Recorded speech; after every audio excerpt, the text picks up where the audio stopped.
I have 6 kids as well, believe it or not. My oldest is 20. He's doing great. Then I have my twins that are 14-year-old. They're the kids that are the focus of this case. Then I have 3 younger children. So all of my kids are with me except for my 14-year-old twins. As a matter of fact, my boy twin has autism and ADHD, sensory processing and sensory integration disorders. He's a full-time job, and he always has been. So I quit being an insurance agent when these kids were born and stayed home to raise them and do all the therapies, the speech, physical therapy, all of those. And right now they want to put my son in a full-time live-in facility.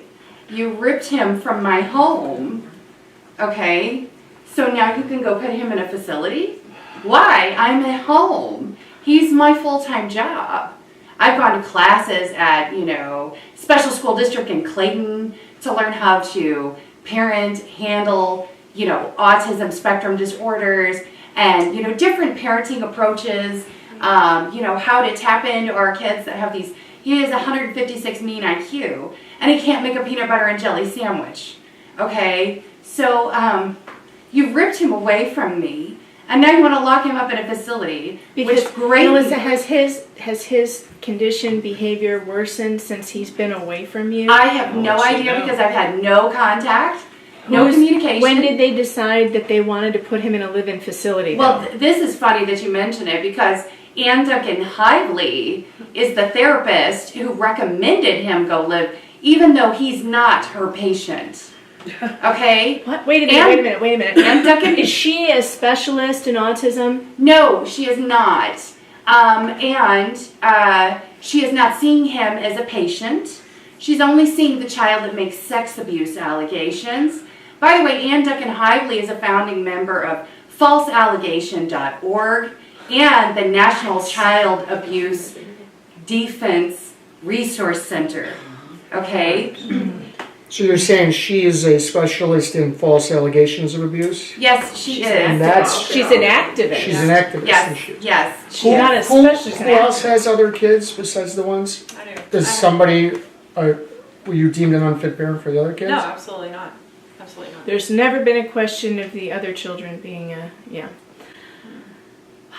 Wow. Yeah.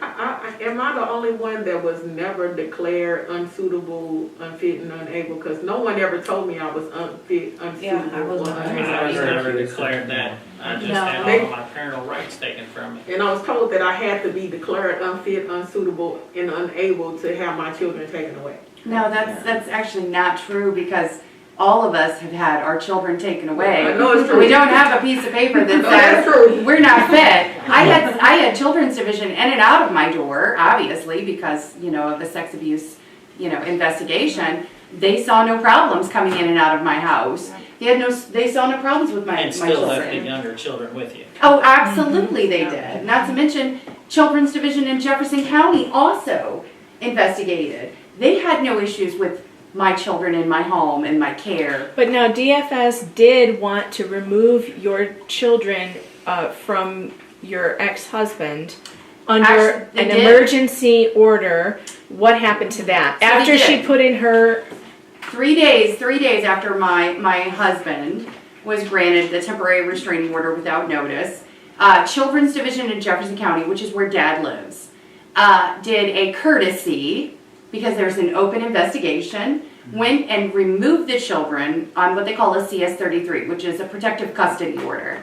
They came out, Dad was not home, they interviewed the 2 children. My daughter again disclosed the rape allegations to the Children's Division worker and the Sheriff's Department deputy that was there. My son disclosed that his dad is an alcoholic, he drinks, he used to beat his older brother and his mom, and he breaks things, and he's very scared. So they removed my children and placed them, they went into 3 foster homes, and lo and behold, Children's Division wanted them to come back home to me, but they cannot trump a family court order. So my children were in 3 foster homes. Molly Murphy had every opportunity to go into the judge and request an emergency hearing to get this TRO reconsidered. She didn't do it not once. I begged her to. Just let the kids come home to me. Please, let's get them out of foster care. Can I ask a question about that? Are they asking you for money? Like, are they saying, you know, we need another $2,500 down? Or they? Yes. So They this are whole time- asking. And are you paying? They are asking me. No, I refuse to pay. Who wants money from you? Molly Murphy wants guardian ad litem fees. Oh, How much So- does she want? So she wants $5,000 in GAL fees. Yeah. I have been hit with a consent order, which will allow me supervised visitation, supervised phone communication once a week, and I must pay $5,000 in guardian ad litem fees.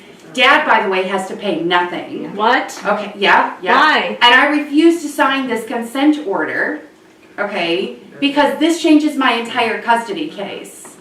Well, I wait, don't consent for explain Dad to have to me. custody. You have to sign a consent order for what? What are you To see my consenting children. to? Just and in exchange for seeing your children, you must sign this consent order and pay.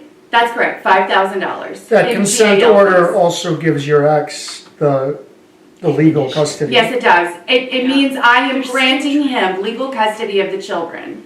I'm consenting for him to have custody, and I do not. That's what But you don't have a that's what my choice. attorney did to me. If Oh, you yeah, want I to see your do. kids, Exactly. if you want to see your kids, you sign something. And has anybody else been told that you can see your children or have more time with them if you pay something? After I made my 1, first 2, payment 3, to 4. Pulowski, it was the first time I got to see my son in about 7 months. How much did you pay her for that? Well, we paid her 15 altogether, so 15,000. Both of you or just you? no, both of us. I was like, forget this. You know, the father would go to court and put down all this money because his stepfather owned a big construction company. I was on food stamps and things back in the day, so I didn't have it like that. But even though later on in the game, the man had to garnish my checks to get my money because I was like, I'm not paying you after all you've done to my children. You were supposed to protect my children. Why should I pay you to harm my children? How much did he want? I would have to look at my paperwork, but it was thousands of dollars, and then he tried to cancel my when my son went missing, he tried to cancel my motion that was in court while my child was missing. I'm like, what are you trying to do? That was Nathan Cohen. Yes, Nathan Cohen.